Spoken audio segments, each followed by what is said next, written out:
드럼링은 마술사들 사이에선 반응은 꽤 좋은데. 그래서 조회수가 좀 나쁘지 않은 것 같은데요. 그 전에 나왔던 화제와 마술보다 조금 더 조회수 나왔고. 확실히 트릭을 해야지 좋아요.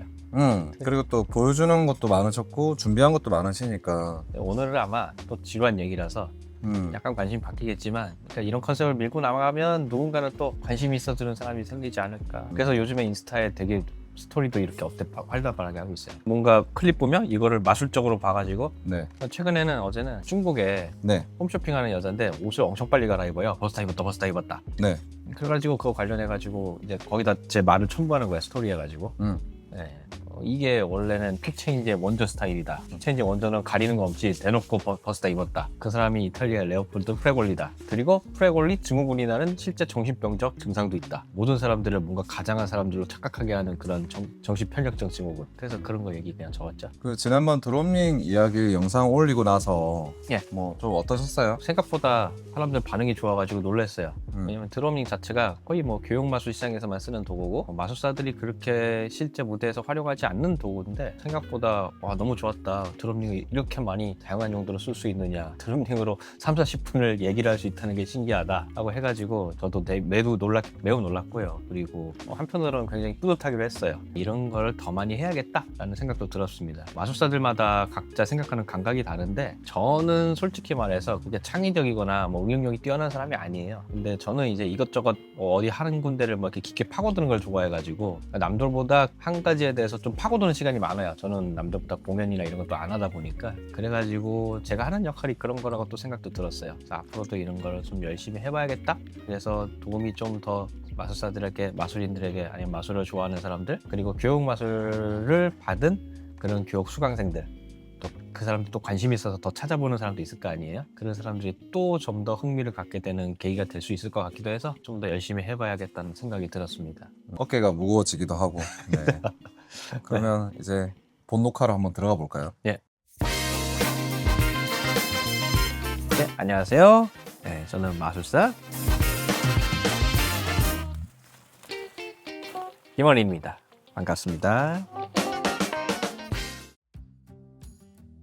네, 안녕하세요. 마술하다 야초입니다. 오늘은 또 새로운 주제로 저희가 준비를 했는데요. 최근 우리나라에서는 정치적 혼란과 탄핵 같은 굵직한 사건들이 있었습니다. 이런 큰 사건들을 보면서 문득 궁금해졌는데요. 마술의 역사에서도 이렇게 작은 욕심이나 선택이 엄청난 사회적 혼란으로 이어져서 심지어 한 나라까지 흔들린 사례가 있었는지 궁금해지더라고요. 이 마술의 역사 속에서도 이런 사례가 있었나요? 예, 네, 있었습니다. 마술사 혹은 마술과 관련된 역사에서도 실제로 그런 사례가 있었습니다. 아주 대표적인 예가 바로 세계사적으로 유명한 프랑스 혁명과도 관련된 것인데요. 네, 엄청 밀접하게 직접적으로 관련된 건 아니지만 이 얘기 자체가 흥미로운 부분이 많으니까요. 오늘도 이에 대해 한번 이야기를 풀어볼까 합니다.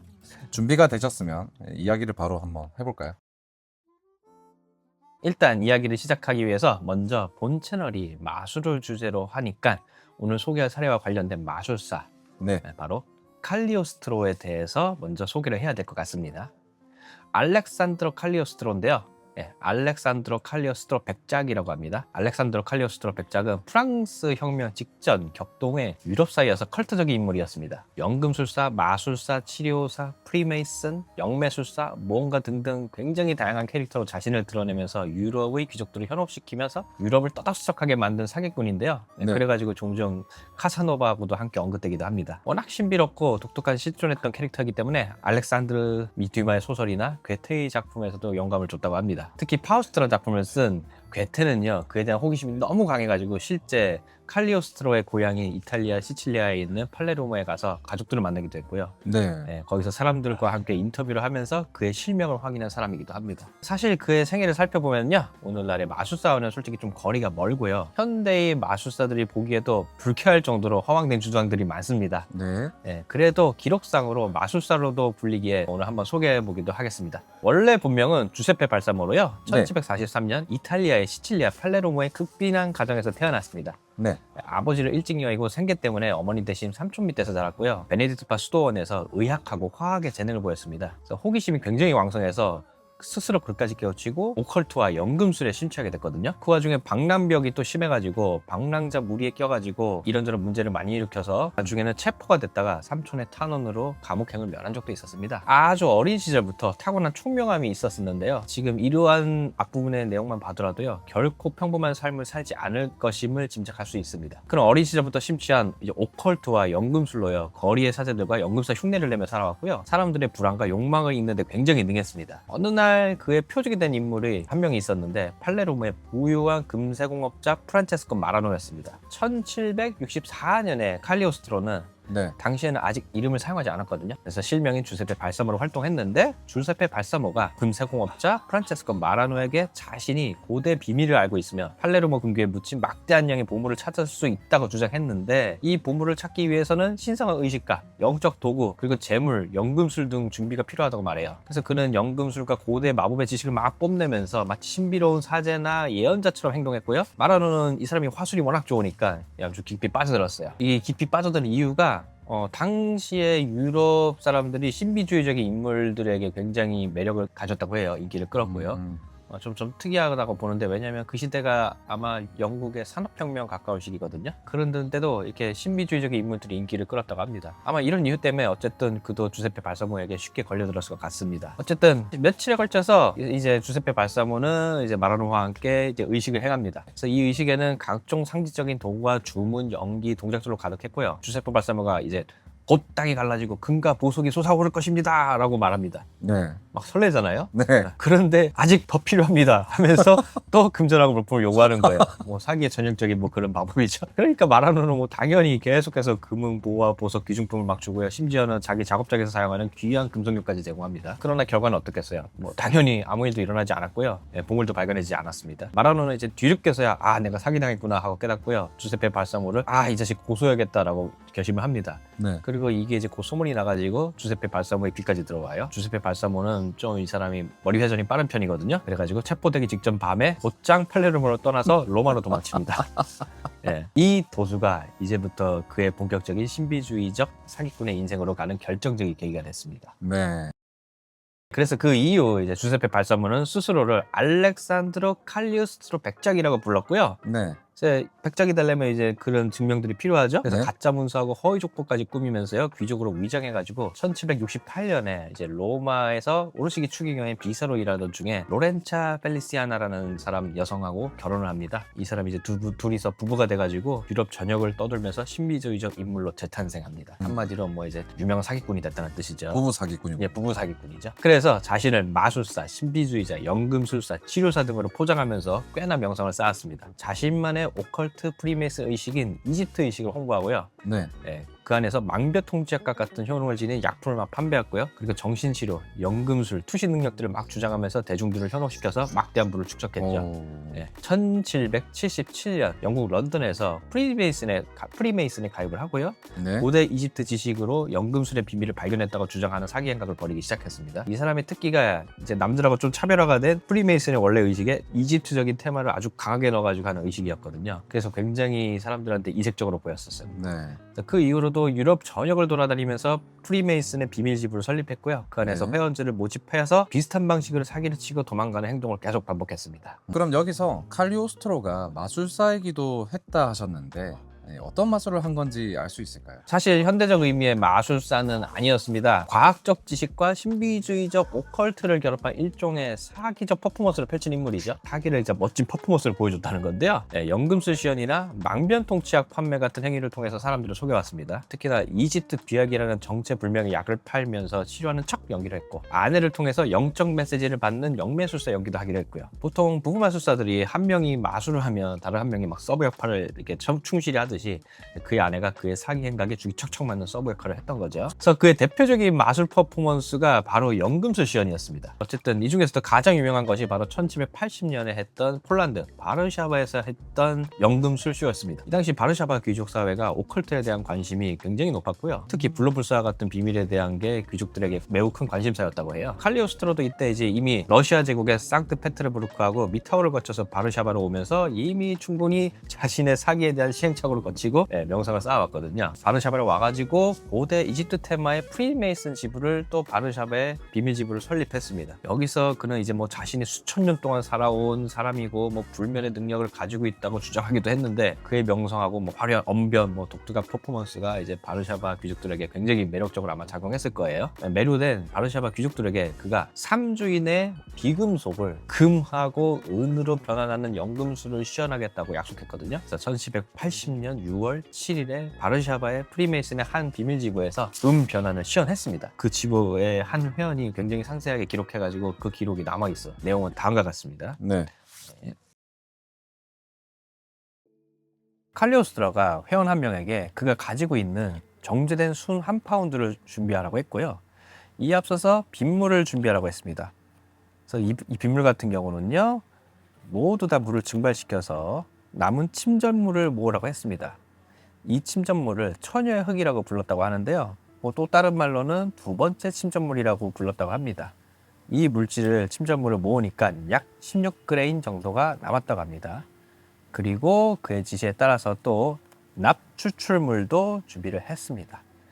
이렇게 모든 것의 준비가 끝나자 칼리오스트로는 실험 전체를 회원의 손으로 직접 진행하라고 합니다. 이것은 칼리오스트로가 아예 손을 대지 않고 시켜서 하라는 대로 회원이 진행하는 것이었습니다. 그래서 칼리오스트로의 지시에 따라 회원은 다음과 같이 진행을 합니다. 먼저요, 처녀의 흙을 플라스크에 집어넣고요. 그리고 그 위에 수은의 절반을 집어넣고요. 마지막으로 납은요, 30방울 정도를 첨가합니다. 그 다음에 플라스크를 조금 흔들자 수은이 죽은 듯이 혹은 얼어붙듯이 굳어버립니다. 그 다음은요, 남은 절반의 수음에 납 추출물을 넣었지만요, 이번에는 아무 변화가 없었어요. 그래서 이 두 종류의 수은을 하나로 합쳐가지고요, 더 큰 플라스크에 붓고 또 흔드니까 모든 수은이 같은 질감으로 섞였고요. 그리고 곧 탁한 회색으로 변하게 됩니다. 그 후에 이 혼합물을 다시 다른 그릇에 옮겨 담았는데요. 그렇게 하니까 그릇이 절반쯤 정도 찹니다. 그 다음에 칼리오스트로는 이때 또 작은 종이 조각을 회원한테 건넵니다. 작은 종이 조각을 회원이 피니까요, 이 조각은 총 3겹으로 이루어졌었고요. 그 안에는요, 진홍색의 광택의 가루가 들어있었습니다. 이 진홍색의 광택의 가루는 약 0.1g 정도가 들어있었습니다. 그래서 이 가루를 역시 그릇 안에 집어넣고요. 그 다음에 칼리오스트로는 이 3겹 포장지를 다시 받아가지고요, 이 상태에서 왜 그런지 모르겠는데 본인의 입속 안에 넣어버립니다. 그리고 꿀꺽 삼킵니다. 이 과정이 진행되는 동안 회원은 미리 따뜻한 물에 담가놓은 석고를 가져와서요, 이 석고를 다시 그릇에 채웁니다. 이러니까 그릇은 가득 차게 되고요. 칼리오스트로가 다시 그릇을 받아가지고요, 나머지 또 석고를 채워가지고 손으로 꽉꽉꽉 눌러줍니다. 그는 그릇을 다시 회원에게 건네주고요, 숯불 위에서 말리라고 지시를 하고요. 그 다음에 그릇을 풍로, 바람이 통하는 화로 쪽에다 놓고 그 위에 있는 잿더미에 올려놓는데요. 이 상태에서 불을 붙이대로 약 30분간 그대로 둡니다. 그 다음에 집게로 그릇을 꺼내서 작업실 안으로 옮긴 다음에 그릇을 깨트립니다. 그래서 깨트리니까 마침내 바닥에 무게가 14.5온스, 약 411g에 달하는 은 덩어리가 남아있게 됩니다.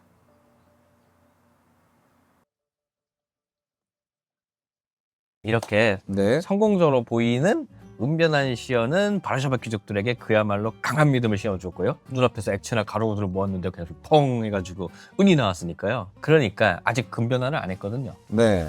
금에 대한 변화를 약속해가지고 그것에 대한 기대감이 굉장히 증폭됐었습니다. 금연금술 시연 예정일이 다가오자 바르샤바 귀족들의 보석, 귀족품을 챙겨서 프랑스의 스트라보르로 도주를 했는데요. 아마도 이전에 제 생각에는 플레로모의 금속 세공업자 프란체스코 마라노 있잖아요. 아까 말한 그 사람한테 했던 것과 마찬가지로 금연금술 시연을 위해서 귀족들에게 금전, 보석들을 요청한 후에 이것들을 미리 다 챙겨서 떠났을 것이라고 생각합니다. 그 이야기를 들어보면 무슨 태어난 김에 세계 일주처럼 태어난 김에 사기 일주를 치는 사람 같네요. 그럼 이제 칼리오스트로가 처음 말씀하신 프랑스 혁명과 관련돼 있는 어떤 일이 있었던 겁니까? 바로 유럽 역사, 프랑스 역사에서 매우 유명한 다이아몬드 목걸이 사기 사건인데요. 이 목걸이 사건은 프랑스 역사의 가장 중요한 부분 중 하나를 차지하는 프랑스 혁명의 도화선이 된 사건 중 하나고요. 여기에 칼리오스트로가 연루되어 있었습니다. 우선 사건을 이해하기 위해서 배경부터 제가 아주 상세히 설명을 드리겠습니다. 목걸이 사건은 1772년 프랑스 루이 15세의 시대였습니다. 일단 이 당시 프랑스는 짐이 국가다라고 하는 태양한 루이 14세 있죠.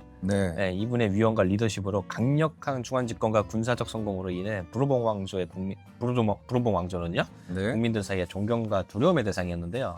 루이 15세는 르비앙 에메라고 해가지고 사랑받는 왕이라는 칭호로 즉위를 했거든요. 근데 시간이 갈수록 국민의 기대를 배반하고 계몽주의 사상이 퍼지면서 사치와 부정부패가 눈에 띄게 되면서 백성들의 불만이 고조되고요. 부르봉 왕조의 도덕성과 리더십이 약화되는 시기였습니다. 이 배경이 약간 중요합니다. 네. 그래서 이 루이 15세가 자신의 애첩인 바리 부인이 있거든요. 원래는 이게 한국에서는 뒤바리 부인이라고 불러요.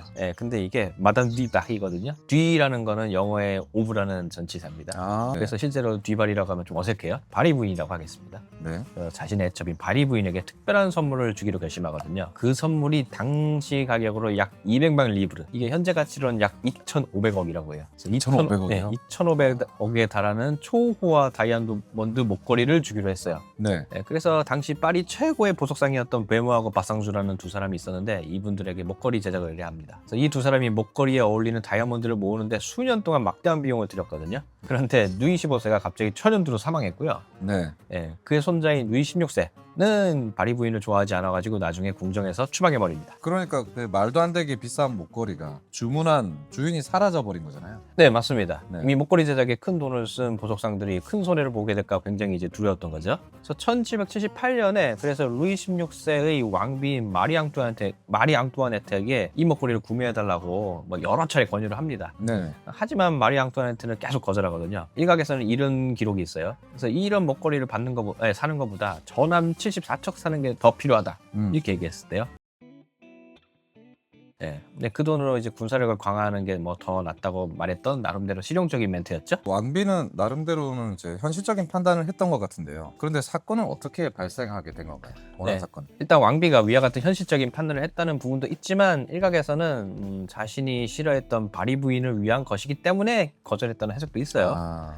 그래서 1781년 루이 조세프 왕세자가 출생하거든요. 네. 이때 다시 보석상들이 왕비에게 가가지고 이거 좀 사주세요 라고 하는데 또 거절해요. 어쨌든 이제부터 이제 본격적인 시작입니다. 여기서 이제 새로운 사람이 등장하는데요. 바로 잔드라모트라는 몰락한 귀족 출신의 여성이 등장합니다. 프랑스 국왕 앙리 2세의 서자라고 하는데요. 사생아의 후손이고요. 스스로를 라모트 백작이라고 칭한 신분을 속인 니콜라 드라모트와 결혼을 해서 국왕에게 받은 소액의 연금으로 겨우겨우 생계를 유지하고 있었는데요. 네. 이 여성이 사실 왕실의 후원을 받아 부와 권력을 얻고 싶은 야심이 컸던 인물입니다. 그래서 1785년 3월 한때 오스트리아 비인의 프랑스 대사였고 프랑스 궁정의 고위 성직자인 로왕 추기경에게 접근해서 정부가 됩니다. 그녀는 이제 자신이 여왕 마리 앙뚜아네트와 매우 가까운 관계라고 거짓말하거든요. 로아 추기경이 사실 과거에 마리 앙뚜아네트 왕비의 어머니 마리아 테레지아 황후에게 왕비에 대한 험담도 했었고요. 표현이 좋지 않은 편지도 보내기도 했었습니다.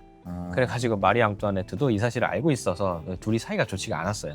감정이 안 좋은 거죠. 그래서 로왕은 이 관계를 다시 회복해가지고 다시 궁정의 장관직에 오르려고 애를 쓰던 중이었고요. 때마치에서 잔드라모트가 이렇게 오니까 이게 멘떡이냐 했던 거죠. 네. 그리고 잔드라모트는 바로 이 약점을 이용했던 것이고요. 네.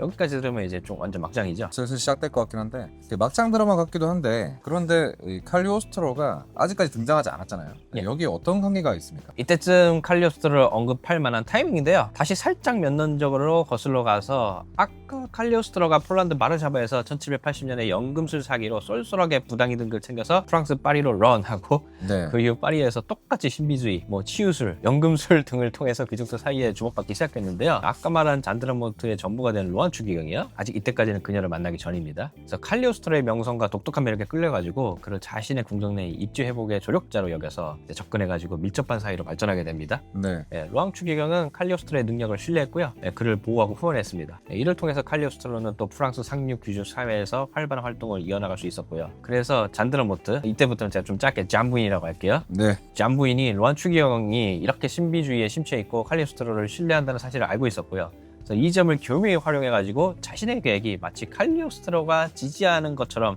암시를 하거나 아니면 그의 이름을 간접적으로 내세워가 자신의 그런 계획에 대한 신뢰성을 강화시켰습니다. 로안 추기경이 그녀의 계획에 의구심을 품을 때면요, 칼리오스트로에게 조언을 구했기도 했는데요. 루치퍼는 칼리오스트로가 이에 대한 명확하지 않은 방식의 예언이라든지 아니면 신탁이요, 신에게 의탁해가지고 메시지를 전하는 행위 같은 거요, 네. 이런 걸 행위를 했다고 합니다. 그래서 이 모든 게 추기경에게 그녀의 계획에 대한 신뢰를 붙이는데 상당히 일조를 했습니다. 네. 로앙 추기경은 완전히 속아버린 걸까요? 네, 그렇습니다. 이후에 잠부인이 로앙 추기경과 왕비 사이에 편지 왕래가 시작된 것처럼 거짓 상황을 꾸미기 시작했는데요. 로앙 추기경은 편지의 어투가 점점 다정해지니까 왕비가 자신을 사랑하게 됐다고 믿게 됩니다. 네. 로앙 추기경이 이러고 있어요. 완전 미쳤죠? 추기경이 이러고 있어요. 자, 결국에 로앙 추기경은 잠부인에게 왕비와 비밀리에 만나게 해달라고 부탁을 합니다. 그래서 결국 1784년 8월에 베르사유 궁전의 정원에서 로앙이 마리 앙뚜아네트를 직접 만나게 해주겠다고 약속했고 실제로 만나게 됐습니다. 진짜 그게 어떻게 가능합니까? 뻥이지요?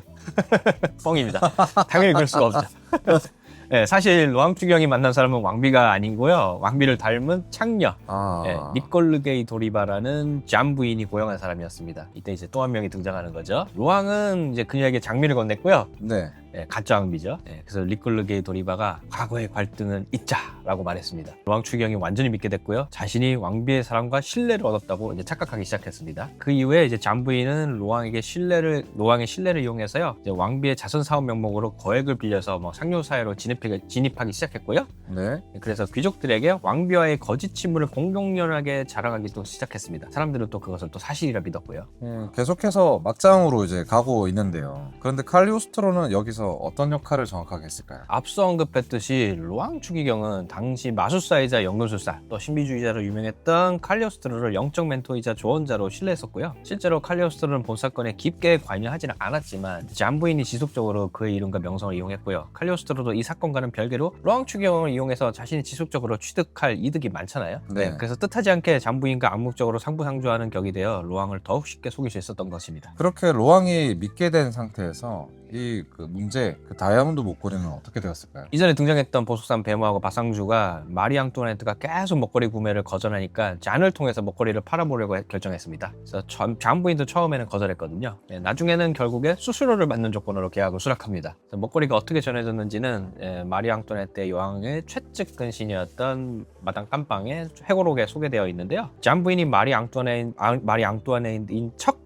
로앙 추기경에게 다이아몬드 목걸이 구매 명령서를 보냈고요. 네. 여기에 이렇게 써 있었어요. 서명이 써 있었는데요. 마리 앙뚜아네트 드 프랑스 이렇게 써 있었습니다. 그러니까 마리 앙뚜아네트 드 프랑스인데 드는 영어로 역시 오브 의고요. 프랑스는 프랑스. 네. 그래서 프랑스의 마리 앙뚜아네트 이렇게 서명이 돼 있었어요. 네. 이 서명이 목걸이 사건에 있어서 매우 중요한 단서이면서 전환점이 되는데요. 당시 프랑스 왕족은요, 순수 이름만으로 서명하는 관례가 있었습니다. 근데 로앙 추기경이 이를 몰라가지고 서명에 어색한 점을 간파하지 못한 것이죠. 그래서 1785년 1월 21일 날 잠부인이 로앙 추기경에게 왕비가 공개적으로 목걸이 구입하는 걸 꺼려하니까 비밀리에 중개인 역할을 해달라고 합니다. 네. 이후에 그래서 로앙 추기경이 200만 리브르의 목걸이 구매 계약을 성사시키고요, 왕비의 친필이라고 믿는 서류를 보석상 배모하고 바상주에게 보여줍니다. 네. 당연히 믿죠. 로앙은 잠부인의 집으로 목걸이를 가져오고요, 그곳에서 왕비의 하인 같은 남자가 목걸이를 가져갑니다. 어떤 상황인지 아시겠죠? 완전히 된 것입니다. 당연히 잠부인의 일당이 가져간 것이고요. 목걸이는 이후에 완전히 인수분해됐고요. 해체됐다는 거고요. 다이아몬드는 파리하고 런던의 암시장에서 신나게 팔려나갔습니다. 이미 목걸이는 공중분해가 됐고 왕실에서는 당연히 200만 리브르라고 하는 우리 돈으로 따지면 약 2,500억이나 되는 큰 거금을 지급하지 못할 텐데, 그러면 이제 들통나는 일만 남았잖아요. 네. 그럼 어떻게 이게 들통이 났습니까? 목걸이 값을 지불해야 하는 시기가 되자 잠부인이 보석상에게 루앙 추기경의 어음만 제시했거든요. 근데 금액이 부족했었습니다. 그래서 당연히 보석상들은 빡치죠. 그래가지고 이 빡침을 통해서 이제 항의를 하는데, 이 항의를 직접 왕비에게 찾아가서 합니다. 마리 앙뚜아네트 왕비는 당연히 놀라면서 자신은 이 일에 대해 전혀 모른다고 하고요. 네. 그러면서 이 사건이 드디어 수면 위로 드러나게 됩니다. 사건의 모든 전모를 알게 된 왕비는요, 체포명령을 내렸고요. 루앙 추기경이 베르사유 궁전의 그 유명한 거울의 방 있죠, 굉장히 화려한 거울의 방에서 수많은 사람들이 보는 앞에서 체포가 됩니다. 이 때문에 수많은 목격자가 많았기 때문에 이 사건이 순식간에 프랑스 전역에 퍼져나가게 됩니다. 그래서 1785년 8월 15일 성모 승천 대축일 날이었거든요. 그때 궁정에서 루앙 추기경이 왕비, 궁전 대신, 인장국장 이런 사람들 앞에서 해명을 요구받았습니다. 그래서 자신이 받은 문서를 증거로 내밀었거든요. 여기에 아까 말한 마리 앙뚜아네트 드 프랑스라고 서명되어 있었고요. 아시다시피 아까 제가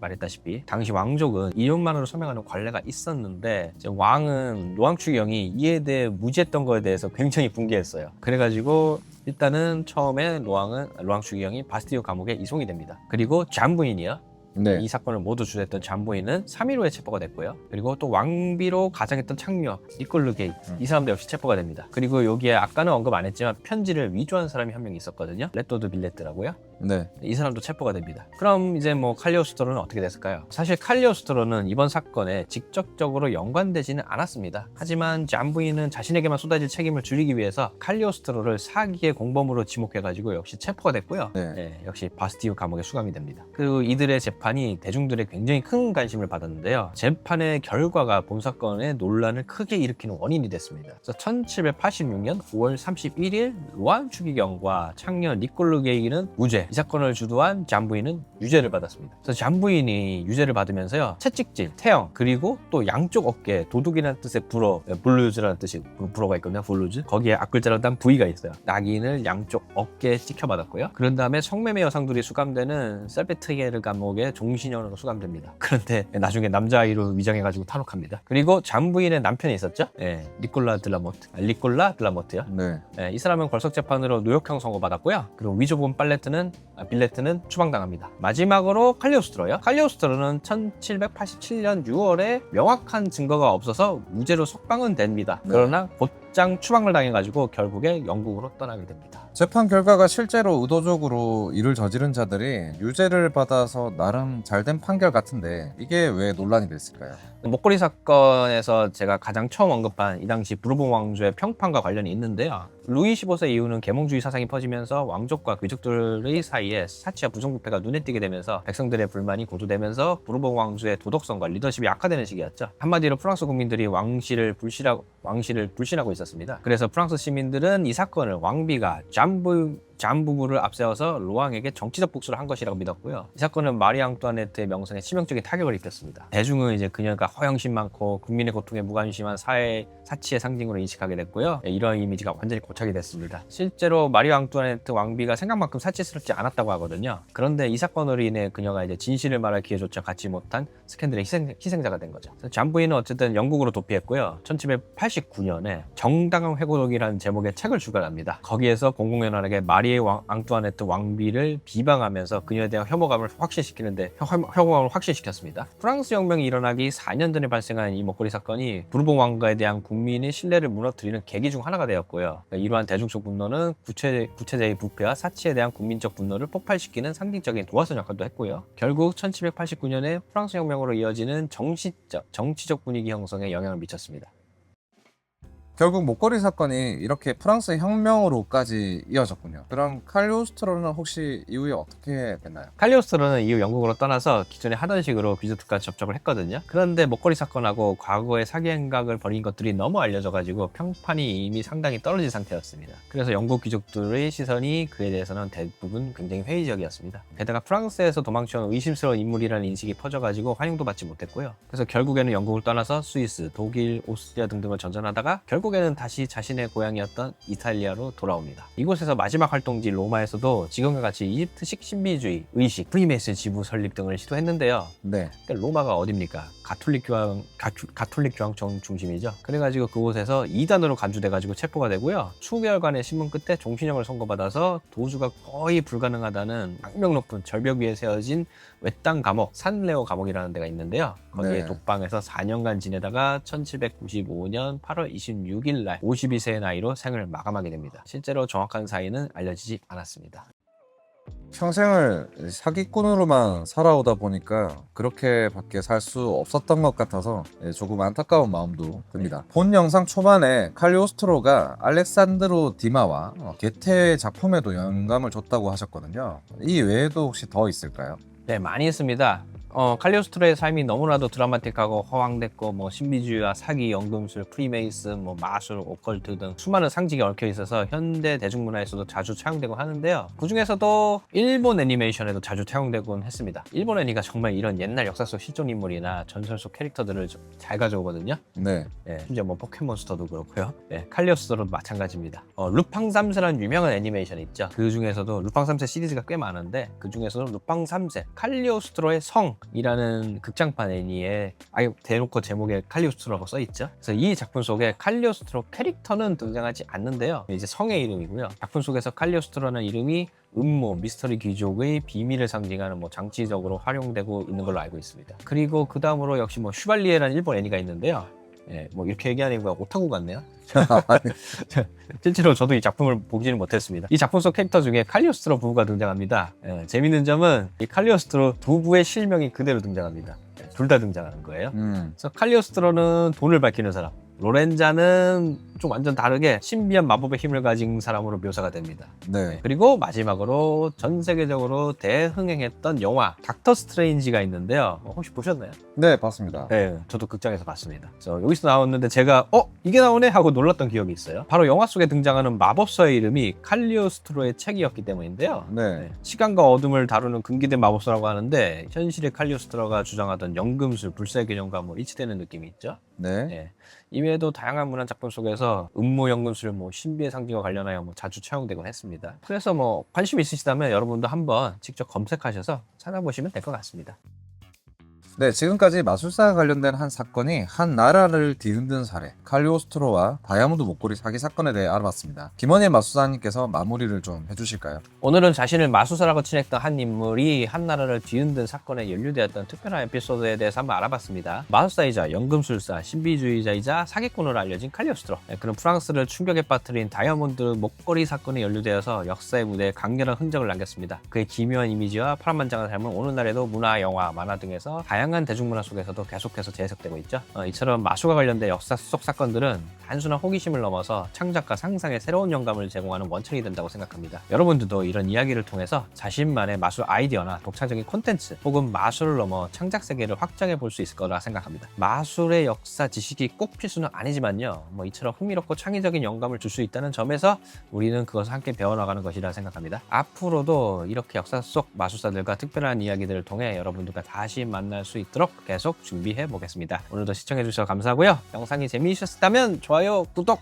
부탁드리겠습니다. 그럼 다음에 또 뵙겠습니다. 감사합니다. 감사합니다.